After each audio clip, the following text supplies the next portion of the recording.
j'espère que vous allez bien. Bienvenue dans ma cuisine. Aujourd'hui, je vous fais tout un haul, tout un retour de course. Je suis enfin allée à l'épicerie TNT, la grande, gigantesque même épicerie asiatique. C'est 70 000 pieds carrés de surface. C'est dans un ancien Provigo, je pense, mais on dirait que c'est encore plus grand. Bref, ça faisait vraiment longtemps que je voulais y aller, ça l'a ouvert un peu avant les fêtes, puis ça n'a juste pas donné. Là. Au début, c'était comme il y avait trop de neige, ou il y avait des célébrations qui faisaient qu'il y avait une file à l'épicerie, tu sais, quand c'est genre le nouvel an lunaire, tout ça, il y a trop de monde. Fait que j'attendais, je repoussais tout ça, puis en plus, c'est quand même assez loin de chez nous. C'est 45 minutes de char se rendre là, donc... Mais là, les conditions gagnantes sont arrivées quand mon ami Mathieu m'a invité à bruncher, puis on s'est dit, on va y aller après. Donc, on est allé bruncher au Régine. C'était super bon. C'est drôle parce que le Régine, c'est le dernier brunch que j'ai mangé avant la COVID. Genre le premier jour de COVID, quand ils ont annoncé comme, attention, je pense que la COVID s'en vient, puis qu'on était tous, oh mon Dieu, qu'est-ce qui se passe? C'était quasiment le fun, on va dire, là. Puis j'étais allée là bruncher avec un ami, puis on n'en avait même pas parlé sur les médias sociaux. On était comme, d'un coup, le monde nous juge, qu'on soit au restaurant. C'était avant même que le monde se fasse juger pour vrai. Là. Puis là, c'était drôle parce que je suis retournée au Régine, puis j'ai eu la même table que quand j'étais allée la dernière fois avant la COVID. Donc la boucle est bouclée. Je prends ça comme un signe. Puis là, je vais vraiment vers une autre époque. Pour revenir à mon sujet principal, je suis allée hier, puis je voulais filmer le retour de course hier, mais... Comme une imbécile, j'ai parti la vaisselle, parce que ça faisait trop de bruit, puis j'étais comme, bon, là, ça va pas. Fait que je fais un reenactment, on va faire croire que je reviens. J'ai tout ressorti mon frais, puis les trucs dans le congélateur, je vais vous montrer ça à la fin. Mais j'ai vraiment aimé ça. Là. Juste vous faire un petit 30 secondes pour vous dire mon appréciation. C'est gigantesque. J'ai jamais vu une épicerie aussi grande, avec autant de stock. Il y a tout. Il y a des immenses comptoirs de frais, les magnifiques poissons. Il y a des espèces d'aquariums pour les poissons frais. Genre, les fruits de mer, là, c'est fou tout ce qu'il y a. Là. Il y a des coquillages on dirait qu'on est dans la petite sirène. Il y a un super beau comptoir de prêt à manger avec plein de plats préparés, des mets chinois, des mets apprêtés, sashimi aussi, des sushis. Il y a une boulangerie extraordinaire. Les fruits frais, là, c'était fou. Là. Il y a même de la canne à sucre fraîche. Là. Je pense qu'il n'y a rien qu'on ne peut pas trouver là. C'est incroyable. Je suis vraiment triste que ça soit loin parce que j'irais vraiment souvent.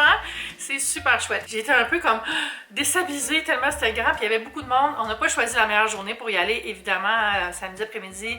Faut pas s'attendre à une expérience paisible. Donc c'était un peu par choc à par choc. Mais on était tranquille. On a pris ça comme ça venait. Puis c'était vraiment le fun. Donc j'ai adoré mon expérience à l'épicerie TNT. Personnel super à l'avenant, il y a beaucoup de monde pour t'aider.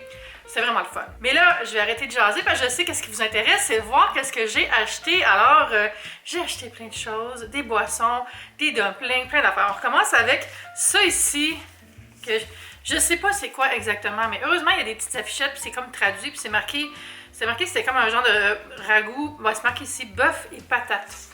Avec cet individu que je ne savais pas c'était qui, puis j'ai demandé sur Instagram et on me dit que c'est un acteur qui s'appelle J-Love, qui jouait dans des séries, en tout cas. Fait qu'il y avait comme toute une série d'espèces de petits pots au feu instantanés, là, tu rajoutes de l'eau, là. Il y a peut-être des nouilles avec ça, mais il n'y a pas l'air d'en avoir parce qu'il n'y en a pas sur le dessus. Ça ressemble à ça, on dirait des montagnes. C'est comme ils ont réussi à rendre ça pastoral. Vraiment cool. Puis tu manges ça avec du riz. Là. Je pense pas que ça vient avec le riz. Il y a un petit riz ici. Peut-être que c'est présentation suggérée. Fait que ça, c'était genre... C'est quand même 12 $. OK, je vais faire juste un petit bémol sur les prix. C'est sûr qu'il y a des affaires qui sont chères, mais il y a beaucoup de produits d'importation. Mais quand vous allez dans les fruits et légumes, les trucs comme... on va dire plus frais, les prix sont vraiment bons. Donc, je vous recommande. Alors ça, c'est sûr que je vais l'essayer. Pas mal tout ce que j'ai acheté de le fun comme ça, je vais l'essayer sur TikTok. Donc, allez me suivre sur TikTok. C'est là que ça se passe pour les tests de goût. Ça, c'est rien de très original, mais j'achète toujours du radis daikon comme ça mariné. Je n'ai acheté 2 parce que j'aime tellement ça. Là. Je l'achète long comme ça, puis je le taille comme je veux, soit en languette, en cube ou en demi-lune ou en rondelle. Là. Crunchy, vinaigré, un petit peu sucré. C'est super bon en accompagnement de plein de plats. Si vous aimez les fondus, le hot pot, il y a tellement de choix de bouillons là, de tous les genres. Aux poissons, aux légumes, à la viande, bœuf, porc, poulet. Puis il y a vraiment différentes variétés aussi au niveau des épices, plus ou moins épicées. Puis il y a plein de marques. Puis il y avait une marque, honnêtement, je me suis fait avoir par le packaging parce que regardez comment c'est beau. Ça, j'ai pris à la tomate. C'est vraiment un sachet avec l'espèce de base, tu rajoutes de l'eau, puis tu te fais un hot pot. C'est pas pour de la soupe, c'est vraiment comme une fondue. Tu sais, nous autres, on avait besoin d'une fondue chinoise, là. Mais Le hot pot, c'est vraiment comme on va dans les restaurants coréens aussi, puis restaurants chinois, vraiment une tablée avec plein de viande, nouilles, légumes, tofu, puis tu mets ça là-dedans, tu laisses mijoter, puis tu manges, puis à la fin, tu peux mettre plus de nouilles ou du riz, puis te faire une petite soupe à la fin. Ça, j'ai mangé ça avec tofu, des nouilles, je vais faire des petits légumes genre champignons, peut-être une patate douce, puis je vais mettre des fines tranches de viande aussi. Ça va être super bon, je pense. Ça, j'ai déjà goûté une autre marque, mais là, je voulais essayer, et c'est les fameuses fraises blanches. Ils sont juste légèrement blush, là.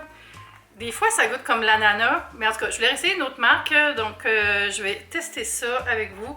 C'est tellement beau, là. C'est vraiment joli, je trouve, les fraises blanches, ça fait différence. Celles-là viennent de la Floride, la marque Florida Pearl.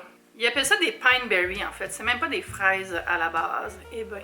Un légume que j'aime beaucoup acheter quand je vais dans n'importe quelle épicerie asiatique, c'est du gailan, a.k.a. le brocoli chinois. On en mange souvent quand on va manger des dim sum. Ils font cuire ça, sauter avec de la sauce hoisin. C'est tellement bon, là. C'est comme doux, là. J'adore ça. Puis le feuillage est super délectable. J'aime beaucoup ça. C'est comme un mélange entre un brocoli et une épinard, si vous voulez vulgariser ça un peu, là. Puis c'est pas cher. Ensuite, j'ai acheté des champignons enoki, petits champignons qui vont super bien dans le hot pot, justement. Mais j'aime ça, les enoki en tempura, léger, avec une petite friture que je fais maison. Puis c'est croustillant, c'est trop bon. C'est comme, on dirait des petites fées. Je sais pas, il y a quelque chose de féerique, de magique. Pas des fées, mais ça me fait penser à de la bouffe de Hobbit. Ça, j'ai mangé ça pour mon lunch tantôt. Sashimi, tout frais. Ah mon Dieu, c'est servi sur du daikon râpé. Il y avait vraiment beaucoup de plateaux de ce style-là, comme en portions comme ça, ou des gros plateaux à partager, de sushi, des makis, nigiri, sashimi. Il y a aussi, j'oublie tout le temps le nom, là, des triangles avec farci au milieu avec du riz, là. Onigiri? Je sais plus. Parce que c'est bien bon. Ici, je pense que c'est du jerky. Jerky de porc, comme une espèce de porc charsou, là. C'est marqué ici. Ah non, c'est du soya! Donc ben hot! C'est du faux porc! Ben écoute donc, c'est le fun, j'ai essayé quelque chose de nouveau. Regardez, c'est comme des petits sachets derrière. C'est comme une espèce de collation au soya saveur de barbecue. Ben oui, c'est gluten, tout ça. Ah, non mais le fun! Donc, si vous êtes végétarien, il y a des collations intéressantes à saveur de viande. Puis ça, il y en avait plusieurs sortes, donc ça doit être différents types d'imitations. Il y a un département de produits de beauté, soins, esthétique, tout ça. Puis j'ai pris, tu sais, le petit savon là, qu'on voit souvent sur TikTok qui fait une fleur, là, tu mets ta main, puis ça te fait une fleur de savon dans la main. Là. Je l'ai acheté pour mon amie Ariane, parce qu'elle m'avait envoyé des vidéos sur ça. Je me dis, ah, peut-être ça lui ferait plaisir. Donc c'est pour toi, Ariane. Ça, j'en ai mangé hier, j'en ai mangé 4. C'est des petits pains style hawaïen, full moelleux. Oh mon Dieu, c'est tellement bon. C'est comme des Kings hawaïennes, mais la version FV Foods, authentique cuisine philippine. C'est ça. Ça, là, souvent, tu vois ça dans les restaurants philippins, les restaurants hawaïens aussi. Mais moi, j'aime ça, les couper en deux, puis faire des petits sliders avec de la salade d'œufs ou du jambon. Ou si j'en avais, je ferais ça, mais là, je n'ai pas, là, mais avec du porc effiloché. Je ne sais pas si ça se congèle bien, ce pain-là, ça doit. Ben, je vais essayer d'en congeler au moins la moitié parce que je ne mangerai pas tout ça cette semaine. Là. Mais il était vraiment pas cher, puis ça sent bon. Tu sais, c'est juste. C'est comme. Imagine si un pain hamburger était bon. Aussi, dans le pain, j'ai pris un pain nature au lait, comme ça ici. Tellement une bonne texture. Puis je me suis dit, je pourrais essayer de me faire un sandwich japonais aux fraises. Tu sais, mettre de la crème puis des fruits, là. Ça serait essayé. En toast, c'est vraiment bon aussi, puis ça fait des super grilled cheese. Oh, c'est lourd, là! Dans les fruits, j'ai pris un trio de poires japonaises. Oh mon Dieu, ça c'est vraiment bon juste comme ça en tranches, là. Mais j'aime ça en mettre dans mes salades ou les couper puis manger avec... je fais un mélange de fromage à la crème puis des noix hachées, là. C'est tellement bon. Ils ont mis des petits bas en filet, sexy poire. Ça, j'achète ça souvent. C'est une espèce d'eau rafraîchissante à la pêche. Délicieuse, avec un petit peu de jus de pêche dedans. 2% de pêche, j'imagine. Hein? Ça s'appelle 2%. C'est tellement bon, donc ça s'en va dans mon mini-frige pour mes boissons de la semaine. Il y avait un spécial 2 pour 1 sur cette eau pétillante à l'orange aussi, qui a aussi un vraiment beau look. Donc j'ai pris 2 bouteilles, j'ai profité du spécial. C'est de l'eau gazéifiée à saveur de Philanthus amblica. Qu'est-ce que c'est? Ça doit être une sorte de pâte. C'est-tu des sumo? On dirait la forme, on dirait une orange sumo. En tout cas, j'ai hâte d'y goûter. On va mettre ça dans le frigo bientôt. J'ai pris un petit thé au lait qui a l'air tout à fait royal. Donc, c'est un mélange de thé noir, de lait et c'est sucré. Là, j'ai pris une chance. J'ai pris des ramen, puis je sais pas sont à quoi, ni rien. Fait que je vais sûrement aller sur Reddit demander c'est quoi.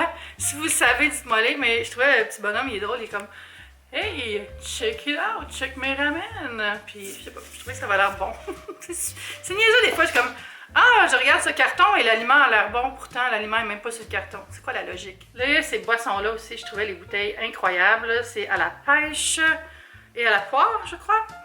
Hey, c'est quelque chose. Puis, j'ai ce thé-là, on voit ici, c'est un thé à la fraise, thé oolong à la fraise et au jasmin. Donc, c'est double thé. Ça, je pense que ça va être super rafraîchissant sur glace. Ça, c'est un produit que je prenais, le Laxa instantané. Je l'achetais tout le temps sur Amazon. Puis là, il est rendu hors de prix. Je sais pas c'est quoi. Tu sais, des fois, tu achètes des affaires sur Amazon, puis ils mettent genre... C'est comme rendu 200 $ pour 10 sachets. C'est comme s'ils mettaient un prix pour pas qu'on l'achète. Mais là, il y en a, puis ils ont toutes les autres sortes de Laxa aussi. J'en ai pris juste un, je me suis calmée. Je suis sur le bord de faire des stocks. J'étais comme, Eve, t'as trop de stock. Arrête, là, le hoarding. Donc, j'ai pris juste un sachet pour la nostalgie. Ça, j'en ai mangé une aussi. C'est des petites tartes portugaises, genre nata, vendues en paquet de 6. C'est ça, je viens de le dire. C'était 8,99 $. Excusez, je vous ai pas donné le prix de rien, hein. Je me rappelle pas. J'ai la facture, mais tu sais, c'est dur d'identifier sur le nom au produit, tout ça. Donc, pardonnez-moi si je mets pas le prix. Je vous dirai le total à la fin. Par contre, j'ai aussi acheté quelque chose dans le coin cuisinerie. Il y a vraiment des belles affaires, des choses pratiques aussi. Mais il y a particulièrement une batterie de cuisine de la marque Fika. Regardez ça, c'est beau. Oh my god, il est tellement beau, là. Puis il y en avait un déballé, j'ai pu l'essayer. Ça, c'était 72 $, je me rappelle. Là. Magnifique. Je me suis dit, ça, c'est un must là, pour ma job, d'avoir un beau pot comme ça. Crème, j'en ai pas. Donc, pour faire des mijotés, pour faire des hot pots, pourquoi pas? Ça va être parfait. Il est trop beau avec un petit truc là, en bois. De cette série-là, il y avait aussi une poêle à frire et un plus petit chaudron et un chaudron plus bas, moins creux. Là. Vraiment une belle gamme. Bon, vous pouvez imaginer qu'il y avait littéralement des centaines et des centaines de produits surgelés de style dumpling ou petits trucs à manger comme ça. Et je me suis fait quand même violence de ne pas en acheter plus parce que j'essaie de pas trop loader mon congélateur, tout ça, d'être raisonnable. Mais j'ai quand même acheté 3-4 choses. La première chose, c'est des pot stickers, des dumplings aux légumes. Ça me tentait de prendre aux légumes. J'aime vraiment ça m'en faire juste 3 en accompagnement d'une viande puis de légumes ou tu t'en fais une dizaine avec d'autres légumes puis ça te fait un bon repas. Puis c'est vraiment facile à faire ça. Ça se garde bien, ça se fait bien. On peut les faire dans l'air fryer même, ça a l'air. Mais j'ai jamais essayé, ce sera à tester. Puis il y avait aussi la même marque qu'il y avait au porc, au poulet, des mélanges en coriandre, crevettes, plein d'affaires. J'ai jamais essayé cette marque-là, fait que je me suis dit, on va essayer ça. Ici, j'ai trouvé ça le fun parce que c'est plein de sortes différentes en mode dim sum, là. Tu fais ça, tu fais un dim sum à la maison avec plein de choix. Tu fais des petites sauces, une moutarde forte. Puis je trouve ça fun, c'est cute, regardez ça, c'est quoi ça? Je sais pas c'est quoi, mais je me suis dit YOLO! Ça, vous connaissez ça sûrement si vous allez au Costco, c'est Melona, c'est la marque Melona. Melona, c'est des popsicles, puis au Costco, on peut acheter une boîte mélangée avec quelques sortes, mais là-bas, ils ont toutes les sortes à l'unité, vraiment le fun. Donc j'ai pris mes préférés qui est noix de coco. Puis finalement, j'ai pris, tu sais, les petits rouleaux à la pâte de riz, là, j'oublie le nom, je m'excuse. Avec des crevettes, puis ça vient avec la sauce, trop le fun. Donc ça aussi pour faire un dim sum maison, ça va être parfait. J'ai réalisé que j'ai pas montré la viande, j'ai acheté un morceau de viande, c'est un morceau de flan de porc, il est vraiment loin, là, je ne sortirai pas, mais un beau morceau de flan de porc que je vais faire comme à la David Chang, mariné moitié sucre, moitié sel pendant quelques heures, puis après ça tu fais griller au four. C'est super bon, ça vient de son livre de Momofuku. Donc le total, 279,34 $. Là-dessus, il y a le chaudron qui était 72 $ plus taxes. Donc autour de 200 $ pour toute la bouffe, les drinks, le savon. Vraiment, vraiment le fun. Une belle expérience. Puis c'est fun parce que j'ai remarqué qu'il y a beaucoup de gens qui ont l'air d'être là pour faire leur épicerie de tous les jours. C'est pas juste une gimmick, c'est vraiment une place que les gens vont adopter rapidement. Puis c'est super agréable. En tout cas, je vous recommande si vous venez dans la région de Montréal d'y aller. Si j'ai entendu dire entre les branches qu'ils vont ouvrir 2 autres, c'est sûr que c'est toujours dans les périmètres, ça ne sera jamais au centre-ville ni rien. Donc pour les gens qui habitent à Montréal, c'est un peu plate, mais je comprends, c'est parce que ça leur prend des grandes superficies. Puis ça, c'est plus en banlieue ou dans les zones de la ville qui sont plus à l'extérieur, comme là, c'est à Ville-Saint-Laurent. Si vous avez des questions sur les produits, vous pouvez me poser la question dans les commentaires, je vais essayer d'y répondre. Puis dans le sens que je sais peut-être pas toutes, là, mais vous pouvez me poser vos questions. N'hésitez pas à vous abonner puis à me rejoindre sur les médias sociaux aussi, sur TikTok où je vais goûter la plupart de ces choses-là. Puis sur Instagram aussi, pourquoi pas. On se dit à bientôt pour une prochaine vidéo. Bye!